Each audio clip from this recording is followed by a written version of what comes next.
All right, let's get into it. This is the Full-Time Devils podcast. My name is Gaz. That's Stephen Howson. That's Andy Tate. And we're here to review everything Manchester United related over the last week, to be honest. Guys, I think we should start today with the latest in the director of football news, the hunt for a director of football. Are we even hunting for a director of football? We are. I actually spoke to someone who was offered the job Aye. about 2 weeks ago. Go on, who? I can't tell you. Give us a clue. I can't because he's told me a lot of stuff. Any English? I cannot comment. If I tell you what that means no. If I tell you what nationality he is, you'll know who it is. So I'm going to say no more on the situation. That's enough. That's enough of a clue. We'll figure it out from that. Okay. I'll tell you off air. Okay. He was offered a director of football job. He's been publicly linked with a director of football job. He rejected the director of football job for a number of different reasons, which I think might come out. So I do know that we're looking for someone that wants to be the director of football, or is going to be a director of football, but it's not going to be a proper director of football with the power that a director of football has got. And for me, that's the issue. I think what we're looking at here with this appointment is Woodward's getting all the aggro sort of transfers, and he basically is going to go, there's my scapegoat. And I think look at the number of people that's rolled through this. Rio, Paddy Evra, Darren Fletcher, Mike Phelan. There's been so many people that have been linked with this job that why hadn't one of them took it? I thought the suggestion was the director of football for us was more someone to be solely in charge of transfers.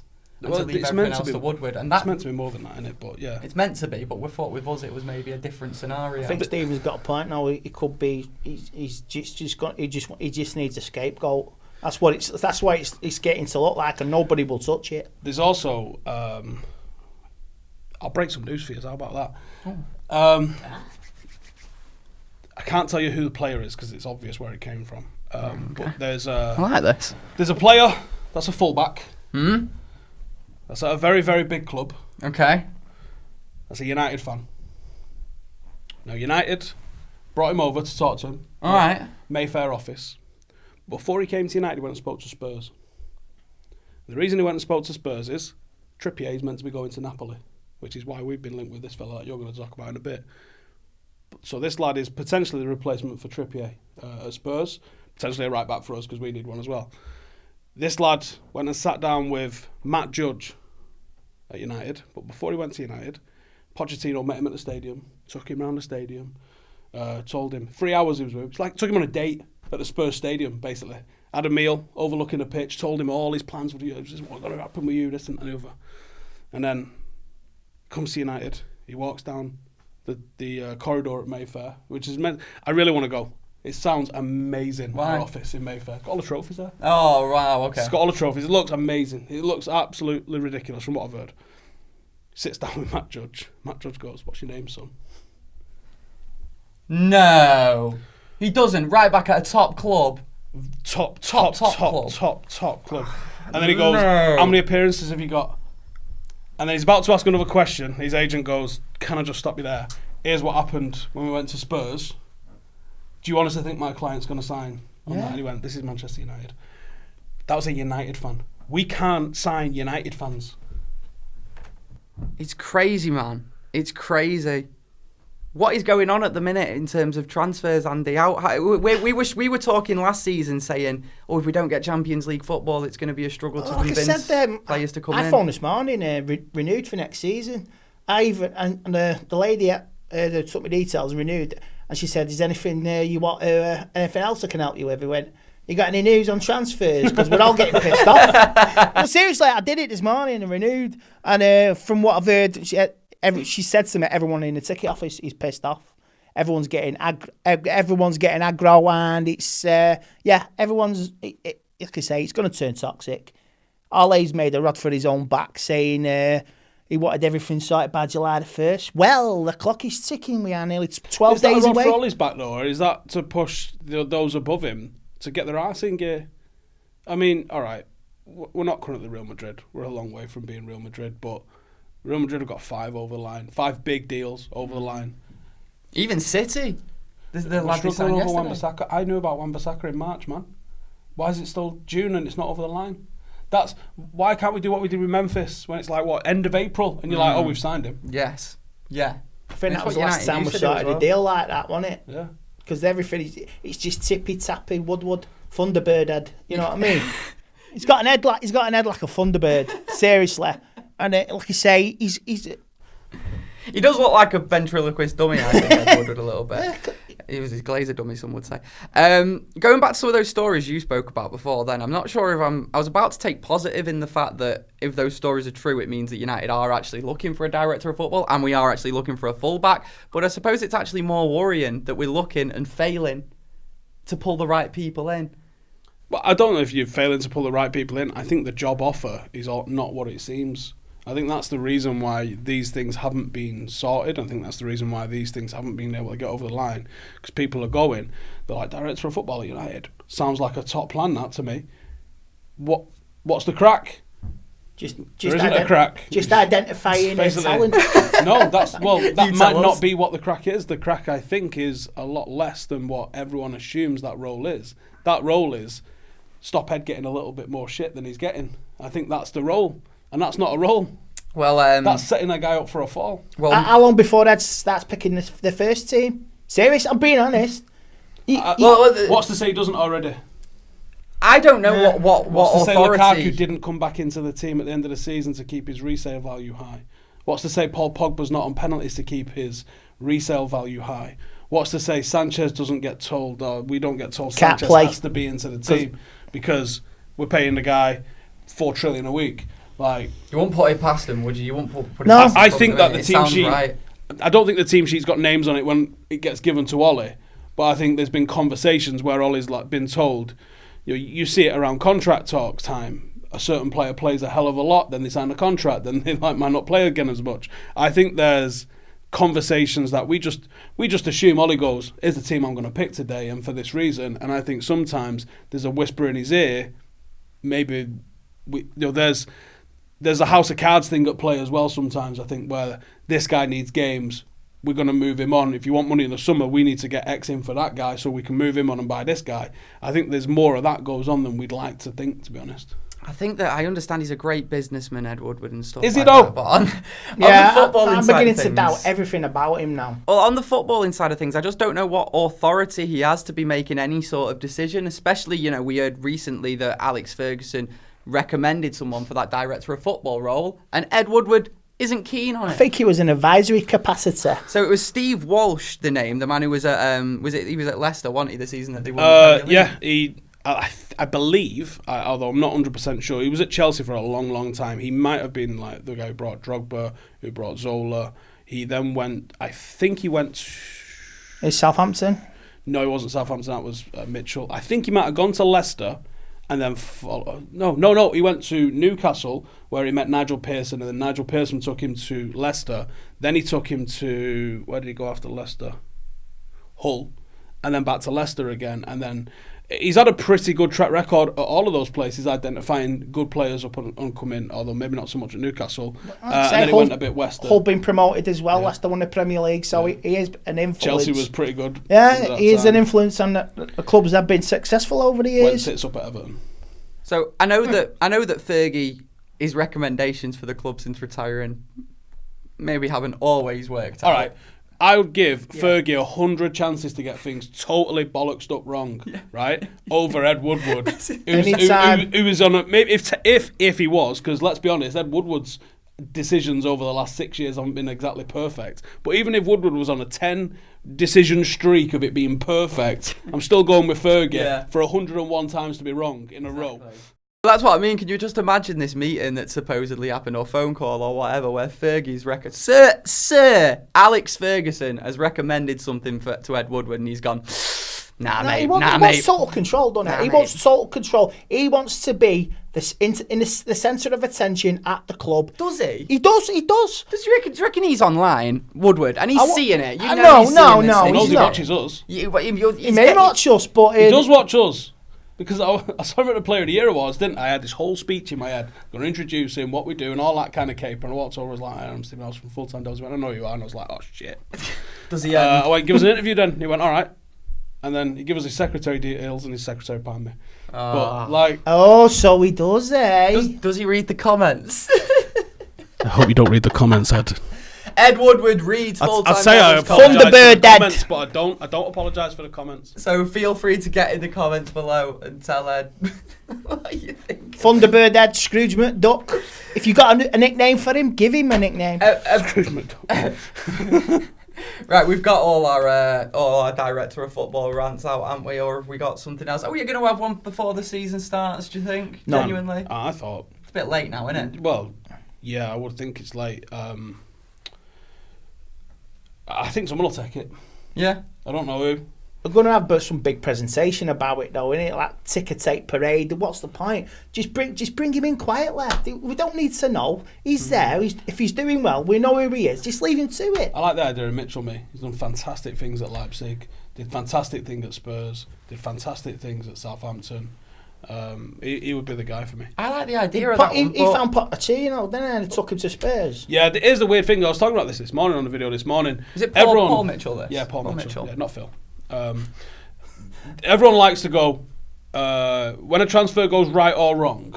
Everyone likes to proportion 100% of the blame or the praise to one person.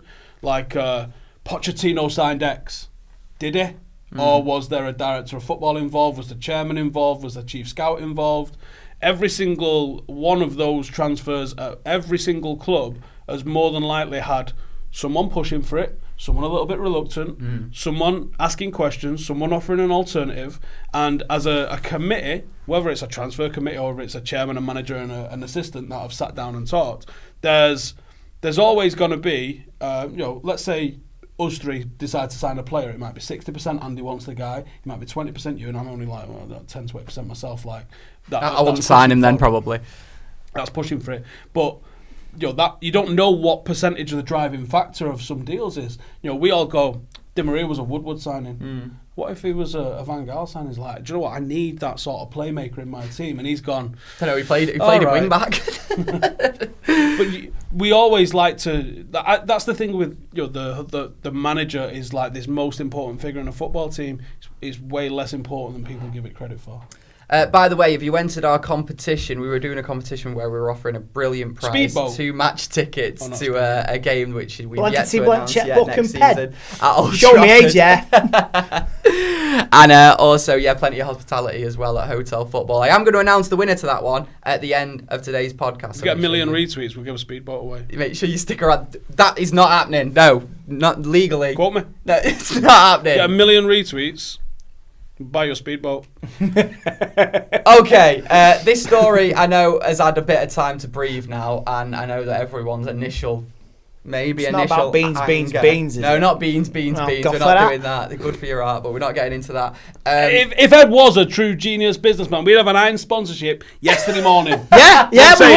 We would have done on the back of Mr. Bleeding Idiot dancing and rapping. We think he's Tupac. He's on holiday. Oh, whatever, but fucking hell. Right, we're not doing it. No, Andy, every week you do this. You come here and you bring up Lingard. Why'd you care? Because I don't want to see. I don't mind players enjoying themselves having an holiday. Right. After the season we've had and everyone's still pissed off, I don't want to see that, mate. That's your enjoyment. Profile, then. It went right on my feed, mate. I just could not. You can't avoid it. You can't avoid it. It's everywhere. I'm just disappointed. End of story. Move on. Okay. Let's talk about the Pogba quotes. That's what I was going to get into. Pogba essentially saying that, he does want to leave Man United. That's looking like a thing which is very likely to happen now. Surely it's the best thing for everyone involved to let him go. What? Not bad. If he wants to go, let him go. He's a bottle job, I didn't believe it. I didn't believe the quotes. I started giving the benefit of the doubt. I heard it at 1 o'clock. And about 3 o'clock, I seen the video. It was released. And I thought, right, fuck you. I mean, if somehow you've been living in a cave for the last week, Pogba essentially said that now is maybe the time for a new challenge. Had 3 years in Manchester, some good moments, some bad moments. I really thought Pogba had more style, bit pride, respect. I think pride and respect for himself as well. I think Pogba will be looking at these last 3 seasons thinking, we have had some good moments Europa League, but last season was really bad. A new challenge. I want to lead. Yeah, there's no bigger challenge. Finish this challenge. There's no bigger challenge than the one he's in now. I've had a good 3 years. When I heard that, I'm like, What? And then don't get, he's not been good enough, but sure, I just feel like he'd want to leave the club on a high. I feel like that's what he'd want as a man who seems so self-motivated to succeed and to get to the next step. And now he's just thinking, giving this up. He starts the first Premier League game at home to Chelsea. What's the reception going to be? He won't. No, but I think I think we're going to keep him. I think we're going to keep him for at least another year. Yeah. What's the point in that? What's the point in keeping him? Because United aren't in any need to sell right now, and like we'd all say, the commercial look. United want the impression of being a big club without actually being a big club or acting like a big club. I think at the moment. I think we've done a good job of that for the last 5 years. That's my opinion, man. I think that we want the appearance of being a massive club. And I think that it would take... I think they'd be more asked about losing Pogba because of the... not the commercial impact, but the commercial shine that we lose by losing a player like that without having another sparkly thing to replace him, than they would about us losing the quality of footballer that he is without having no one to replace him. Because, we lost Cristiano Ronaldo and we signed Obertan and Owen to replace the guy. So I think that... I don't have the faith... Here's the thing, right? I would say, and I have said... Go then. If you don't want to be here, sorted. We've seen better players leave. You could have made yourself a legend here. If he'd have come out and gone, do you know what, man? Yes, Real Madrid want me. Yes, Juventus want me. I've got a job to do. And I'm going to do that job and I'm going to be here. And if you don't have to say I'm going to be here till the end of my career. Totally. But if he goes, do you know what? I've got a job to do. When I came here, I promised United we win a title. I don't know if he said that, but let's say he said that. I'm going to stay here till it's done. Yeah. And you go... Right behind you. Yeah, we are all right behind you. But he's not said that. He's gone, laters. All right, laters. My only issue is that I don't trust this board to adequately replace him. I think I don't trust the board. If we did sell him, they'd back the money. Yeah, well, this is the thing. Where would that money go? Newcastle for Longstaff. It would. Longstaff and maybe Madison. No, it'd go to Florida. That's where it'd go. Into a bank in Florida. These are Andy Tate's words. But get in the comments below as well and let us know what you make of those Pogba quotes. Wouldn't you like to see in a transfer window if all transfers had to be completed in cash? Would that be a game changer? Yeah, well, they're counting out the pennies there, man. Right, I'd like to sign Mbappe. Good luck with that. It's got to be in coins in a forklift truck with 20s on it. Pound coins. You know what you said then about Pogba, right? And he had a chance to make himself a legend there. That's the start of it. Yeah, he then has to actually deliver. Now that's what I mean. He would have made himself a right hero at the minute, and this is what I'm saying for players like Pogba who want to leave, or maybe players who are hesitant for coming at Manchester United. Yeah, there's a lot of risk because we're in a bit of a state at the minute, and we don't know what the future holds. But the reward. The next time United win the Premier League, and obviously it's going to happen at some point, we just don't know when. It might be quite a while away. Next May. It may be quite a while away. But the next time Manchester United win the Premier League, every single member of that team will be like a legend. Right. Everyone, they will be loved. The reward is so much higher than the risk at Manchester United. Andy will have something to say on this. There was a player that sacrificed himself throughout the 80s for Manchester United. He's called Captain Marvel, right? I think he's the guy that carried this club on his back, right? Brian. How much of a legend is Brian Robson at this football club? He was our hero growing up. Right. He was I looked up to. Even like when you go to school or when you're looking on the telly, he's your hero. He went through brick walls for United during his 82 till 1994, and none of these players.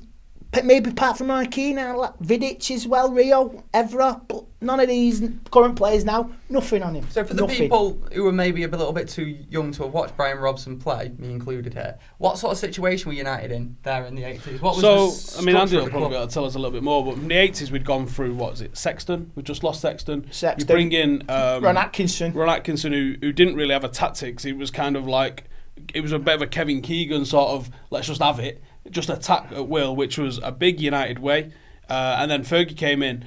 And I think Fergie had a bit of an issue with Robbo's drinking and injury problems, but certainly never with his leadership. And if you speak to some of the players, I had Norman Whiteside on my podcast last month, and he was saying, Robbo won't have a skinful, but Robbo will lead the training the next day, and you will not catch him. He was the fittest, he was the best player, and he had standards which... I think probably, Andy's right in like only maybe Roy Keane, the psychopath that is Roy Keane, maintained the same sort of standards. And I think Fergie himself said in Roy Keane, I found my replacement for Robbo before Robbo was moved on. And, that sort of player is a rarity nowadays anyway. But, someone has got to have that attitude. I did a quote yesterday, Matt Busby, in 1956, Santiago Bernabeu, the guy that the Real Madrid Stadium was named after, their president at the time. He offered Matt Busby, I think at the time they had Puskas, they had Di Stefano, they had the glitter that is the greatest, arguably one of the greatest. It was 5-6 European Cups back to back. They had that. They had that football team, and they said to Matt Busby, "You come to Madrid, and I'll give you a paradise." And Matt Busby's reply was, "I'm in Manchester. This is my heaven." And that attitude would go a long way now. And I think, do you know what? To his credit, we don't know if he's the right man for the job. We don't know if he's going to be backed enough to be the right man for the job. But I think Solskjaer has got the same mentality, that he is at the biggest job for him. There is no step up from here for Ole Gunnar Solskjaer. And that is a mentality that we've got to have in that starting 11. I don't want people like David De Gea thinking, I'd rather go. Pogba, there's better places for me here. Marcus and Jesse have been in for a lot of stick, and I don't know why they get lumped in together. I see Marcus getting a lot of shit for the stuff Jesse does on social media. Yeah. And I don't understand that. I don't understand it. Marcus does not do that. Rashford, obviously, I don't know the guy personally, but he seems to be a very well-grounded, kind of quiet lad. Yeah. Complete opposite to Jesse. Totally, yeah. Just mate. And I think that if those players, they are at their heaven. They are at their paradise. And I think those two, I think in every game, they put 100% in. There's never a game where I've gone, they tossed it off a bit today. Not once. Now, you might have your question marks. Is Rashford as good as Mbappe? Yeah, probably not. No. Is Lingard as good as Hazard? No, right? But I remember Ji-sung Park playing for this club. And if you look at, there was a thread on the Red Devils Reddit, if you want to go and check it out. How good was Ji-sung Park, right? Read what people say. Put Jesse Lingard in for Ji-sung Park. They talk about his off-the-ball movement. They talk about his relentless work ethic for the team. Did anyone talk about Ji-sung Park's assists? No, because there weren't many. Did anyone talk about his goals? No, because there weren't many. Did anyone talk about him megging people? No, it's not the game that he is. We need to stop trying to compare different players against, Trent got more assists this season than Lingard's got in his career. Cool. And what?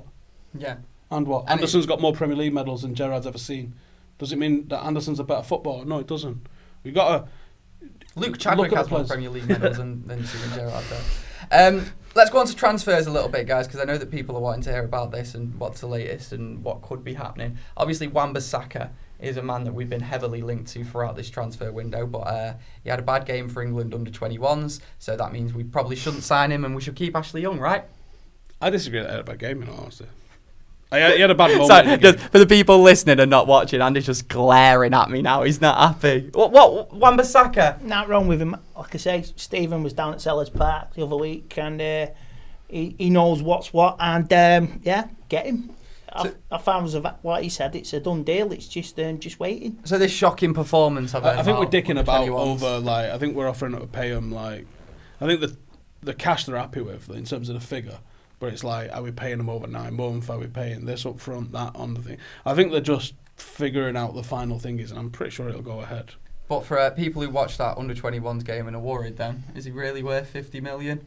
Well, no one is. But that's the market at the moment, and it's mad. Like Kyle Walker and that set the precedent of being £50 million with no resale value. Wan-Bissaka's 21. You could have 3 average years and you'd still probably get your money back with him. I really like him. He's an absolute top draw player. There's certain things that he does which aren't traditional from a fullback because the guy's only been a fullback about 18 months. There's some stuff that he does it's a little bit on the naive side, but because he's such an athlete, he makes up for it. Do you don't worry though when you say he does stuff that's on the naive side, and with him being a young player, young players aren't going to get the time that they deserve at United, I feel like, at the minute. These players that we're linked to, Daniel James, he'll be being called arrogant on Twitter come December because he's posted a picture on Instagram. You play him alongside a leader. If we got a Maguire or even a De Ligt, Joe, someone who was a leader alongside him that tells him when to stay, when to go, and I think we need that anyway. But he's such an immeasurable upgrade on Ashley Young. It's a no-brainer whatsoever. A lot of people argued with me like mad because I said for me he was the best fullback in the league. You know, and people go, oh, Trent. Well, Trent is phenomenal with the ball at his feet. But defensively, Trent is suspect. There's a reason why at 25% of the games, Klopp did not play Trent in the league because he can get targeted and found out. I love hearing that about Wan-Bissaka as well. People really specifying just how good he is defensive, and some people saying he's a little bit weaker going forward. Yeah, you're forgetting we've got another hungry young right back there who's brilliant going forward and wants to play as much as he can. Diogo Dalot. So him and Wan-Bissaka, they'd be a good. Like I say, if Wan-Bissaka, you don't have to go forward. If his qualities are defensive, let him be defensive. He don't have to go forward, does he? And if the law wants to go forward, let him go forward. I mean, you can count, you can change and swap. It's doable. You know what I mean? So that's his weak point and his strengths. Just use him. Work to the best of both of them. Have you accepted now that at the start of this transfer window, how many players did you think did you want us to get? Four, 5. 4, maybe 5. And have you accepted the fact that's not going to happen now? Not with the bellend in charge at the controls of the ship. No. Like I say, what's that lineup going to be for against Chelsea first game of the season? It worries me. It worries me because it's going to be. It's going to be the same shit that it was against Cardiff and Huddersfield. The same shit. Players that we've known for years aren't quite good enough for Manchester United. Now, there's another player who I want to talk about now in relation to that, because there's been rumours about him signing a new contract. Now, I don't think this player is a player who's not been good enough for Manchester United. I just think he's maybe a little bit too slow, and this would be a very weird time for us to be giving him a contract. Juan Mata. What would you say to him getting a new contract at United? Because he's not good enough to start every week. You need experience as in the dressing room, and we haven't got that many. Okay. All right, you've got Ashley Young. He's not the people's choice, is he? But he's experienced. Mata's experienced. De Gea's experienced. That's about it in the dressing room. Like you say, use him wisely. He's not going to play every game. He'll play in games where he's needed. But my worry is that he will. Because this was like the same thing with Phil Jones and Smalling, and Phil Jones signing a new contract and all that, and I was thinking, but we're going to use him as like a 4th, 5th choice centre half. He starts every time he's fit. So basically, they've got knives to the throats before they go on the pitch. Yeah, they'll slit the throat, and they're all panicking. They're panicking. They don't know what to do. And they'll make a rod for their own back. That's it. But unless, like I say, if we get no more signings, it's the same shit from last season. Could see Mata starting first game of the season against Chelsea. You know what? If we played the diamond formation and he was at the number 10 role, I wouldn't have a major issue with it, as long as he's got energy and pace around him. I think when he plays on the right wing and you have Ashley Young behind him, you're just being like, anyone fancy attacking us down our right-hand side? Because you probably get all the way down into the box down that side. I have no idea what our starting 11 is going to look like. I have legitimately no idea. He gets the club as well, because a lot of them other players don't get the club. No, I think Juan is a good personality to have in a dressing room. He's professional. He says the right sort of thing. He's got the right sort of mentality. He has been an elite footballer. Let's not take anything away from what he's been like as a footballer. It's whether or not, has he got the legs? Ole Solskjaer came in and said he wanted to be the fastest, most aggressive team in Europe when he joined. Juan Mata is not fast nor aggressive. Technically.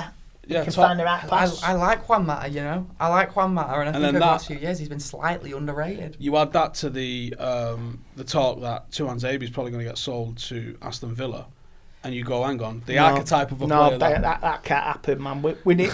No, it's wrong. What a bizarre one that would be. So this is a rumour that has come out, isn't it? Tuan Zabi to actually be sold. We thought maybe another year on loan, but sold to not even give him a chance at United when Phil Jones and Chris Smalling are still there. He doesn't want to go on loan again. So it's going to be new contracts at United and stay, or it's going to be let me go permanent. Doesn't want to go on loan again. How old is he? He's 21, 22. Why would a 21, 22-year-old not want to go on loan again to a Premier League team? Don't know. Maybe that's a him problem. Maybe he wants to be part of this Solskjaer thing now. That's it. It might be poker face. He wants to play for this club. It might be poker face. You can understand the shit that's in front of me. I can do better than that. Yeah. Let me play. Give me a chance. If it doesn't work out first few games, all right, pull him back in, reel him in. But give the guy a chance. Maybe it is frustrating a little bit. I think it might be the thing. It might have given an ultimatum. It might have gone, back me or sell me. Do that because the loan is a purgatory almost, isn't it? It's like you kind of want me, but you kind of don't. So I think it might be a power play from his agents to say. Same with Pereira, isn't it? If we get Harry Maguire, Pereira goes the other way for the season. I know that was something. I don't know anything about that though, so I don't know what's going on with that. Andreas Pereira leaving potentially. He's another player that people have rated for ages, and I'm still yet to see what he can do. Really. Well, maybe it is wise to give him a season on loan. You could say, I don't know. If it sweetens the deal to get Harry Maguire in, I'm happy with it. And we're getting back after the season. You're big time for Maguire, aren't you? Yeah, I'm welling for Maguire because he's English, he's strong, he scores goals at times, he's good on set pieces, and we need somebody because, like I say, City's lost company now, and that City can buy anybody like that. You know what I mean? And United, like I say, Stephen says that they're just negotiations. It's like trying to ask for a fucking mortgage from that place. It's a fucking joke. You know what I mean? It's like trying to fucking an extension on your overdrafting. Can I? We have this impression that because we're such a global brand and a global icon that we've got some level of competency when it comes to these things. Incompetence, more like. And I'm not sure we have. I mean, I think if anyone's ever worked for like a big sort of company, even if you're on like a lower role, you do sort of see that it is absolute chaos in some places. I was with the British Army, and there's some moments where you go. There was at one point in Afghanistan, they brought us some new helmets, and like, oh, these are bulletproof, and we're like, wait, well, them one's not, and they're like, no, and you're like, all right, cool, cheers. Which government was in power? Labour, wasn't it? Oh no, right. Mr. Gordon Brown. All right. Bennett. Moving on swiftly. We spoke about Wan-Bissaka. Do you know anything about these other fullbacks we've been linked to? You've got your man from Norwich. I'm not pretending I'm Max not reading Aarons. his name. Max Aarons. Yeah. He's done all right in a good Norwich side. That Norwich side's played some brilliant football on the way up. And people moaning that we're buying a Crystal Palace player who, like I've said, I can make an argument that he was the best, at least defensive fullback in the league. The best fullback in the Championship, is that still going to be enough? I don't know. I would rather take the risk and the higher fee on Wan-Bissaka over Aarons. He might be one of them that pops up, and goes into the Premier League and does exactly the same thing. In which case, you've got a decent player, but Wan-Bissaka outperformed him on every metric that you want to measure him for. So why are we looking at a second-rate one? Let's get this guy in. So we've already signed the best winger in the Championship. Could we be signing the best fullback in the Championship? Possible. What does that say about us? Look, we need fresh blood. We need young players with an appetite for desire to want to play, to win, to work together as a unit, and we don't have that at the moment. But we'd also quite like them to be good at football. Do you know what, man? We can't win, can we? Because too many times we've gone for a Di Maria or a Falcao or Pogba signing, and everyone's gone, why can't we buy our own Kante and Mahrez and all that, our little gems from a lower division, or Dele Alli that someone picks up for loads of money, and then we sign a Dan James, and everyone goes, he's going to be shit, he's come from Swansea. Like, can we let the guy run out in a United shirt first before we crucify him? And I'm excited to see these players as well. It feels like sort of almost old school Man United. He feels like a jigsaw piece that's been selected, doesn't he? Like, you're not going picking up Dan James from Swansea. Oh, what, to solve the problem? He has the potential. He feels he's like been compared with the next. He could be the next Gareth Bale. I mean, that's all right. Bale's finished, but it's a bit giddy, like. No, don't get me wrong. What you're saying though, there, Andy. I remember when he was bloody playing left back for Southampton, and we thought we were getting him for what 3 million? I think Gareth Bale played 23 or 24 games. Let me know in the comments where every time he played, Spurs lost. Yeah. It was like a mad little thing when he was at left back, and then I read that was like, I'm going to play him on the wing and see what happens. He sort of clicked in 2010. That Inter Milan game, even though they lost. Jesus Christ! He found speed kills, man. You know what I mean? But it was like a DeLorean on fire. Since then, whenever I'm watching with United fans, everyone always says, we could have signed him when he was younger. We could have got him for cheap, and we're going out and we're buying these young players, and it's not ridiculous to say they could become that level. Like I say, Wan-Bissaka and Daniel James, they could. The little gems. Yeah, you sign these young players. Not all of them are going to work out. We've not done that in the last 6 years, and it's nice to see us buying players that are young and are more of an unknown quantity, and I'm actually excited to watching him want to play for United. Oh, you see when he arrived at United, he looked like a little kid in a toy shop, didn't he? Yeah, he did. That was good. That was good to see. Does look like a boy band member though, Dan James. I think a little bit. That's your age, that. Looks a bit like a member of One Direction. Looks a bit too pretty.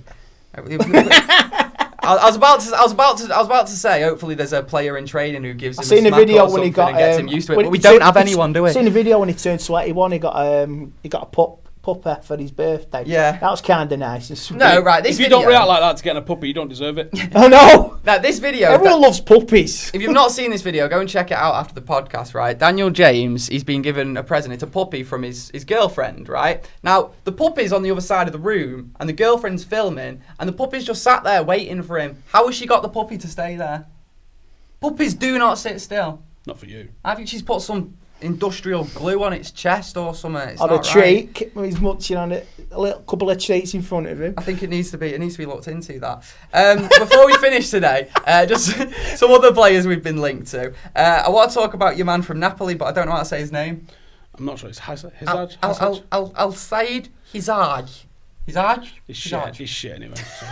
I've heard Neymar maybe last night. He might be leaving, but we won't get him. But no, but that's the thing is that you can't actually rule that sort of signing out. No, you can't. You can't. I thought Coutinho would be one we'd go for. Yeah, like someone else is cast off. There could be one stupid ass signing which gets everybody giddy. Yeah, and probably doesn't fit in. You know, Mbappe. I've heard Mbappe's putting a transfer. Whether it's true or not, Mbappe, I doubt it. That's going to cost. But where can they go? There's only about 2-3 clubs they can go. That's the thing with Pogba trying to squeeze his way out of United. You're looking at like maybe back to Juve, maybe. I mean, they are paying big money now, but they don't really pay big fees. That's not their game, is it? Real Madrid, yeah, they're just like I don't know what.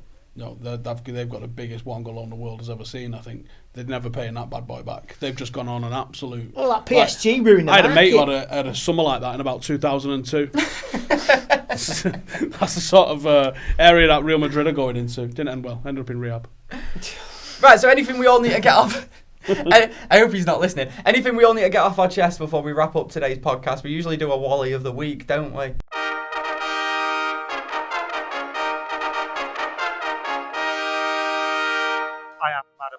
Who would this week's Wally of the week be? I'm trying to think. I know that Abdullah makes it Ed Woodward every single week. Dean Anderson. Can we have a shout out for Dean Anderson for maybe Wally of the week for what he'd liked a Ladbrokes tweet for saying that when the face you make when you become United's second choice goalkeeper, who's a De Gea face after the game Anderson had last night. I thought he was excellent against France. Saved a penalty, had a good game. If De Gea does go, wouldn't have any qualms putting him in. Oh, I don't know. It's a bit soon, isn't it, for Dean? Yeah, but do you know what? I'm not asked. Really? Fortune favours. Now, do you see the quote he come out with? I'll be here for 15 years if you want me to put me in the first team. Sound. Yeah. Now, do you know what? Sometimes the players aren't good enough, but sometimes a hard-working team that is all in it together is going to beat a bunch of prima donnas. That first load of Galacticos that Florentino Perez stuck together. Roberto Carlos, Beckham, Zidane, original Ronaldo, Raul. Come on, man. Like, they didn't do anything. I think they won one title. And Benitez's Valencia beat them. Mm. So, this week's Wally of the Week, Pogba. Oh, yeah. Is it good? I feel bad giving it to someone who actually plays mate, for United, you come out. That guy was, at the end of the season, a potential candidate to get the armband next year, right? He was. Yeah. It was being discussed. You come out and say the shit that you say. Yeah, you're a Wally.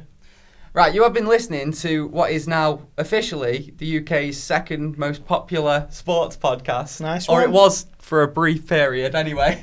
The only one we were behind was... Try and get us to number one. Yeah, exactly. The only one we were behind was the Peter Crouch podcast. So Peter Crouch looking down on us. It's a good podcast, yeah. And it is a good podcast, which it pains me to say. He's doing TV commercials for phones now. Don't listen to it. It's crap. Don't listen to it. Don't know what he's on about, Peter Magic Crouch. Sponge is good too. Yeah, and so I've heard.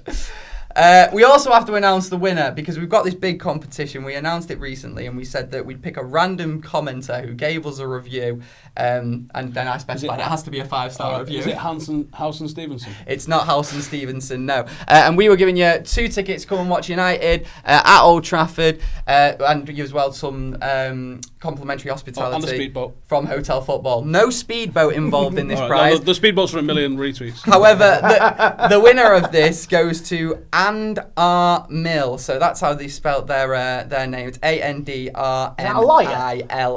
And R Mill. It might be like Andrew Mill or something. But you commented on the 15th of June saying great for the car and a 5-star review. So you are the winner of that prize, mate. Congratulations, and we will be seeing you in the coming season. We will be in touch Comment very, below very what soon. colour speedboat you want. You're not getting a speedboat.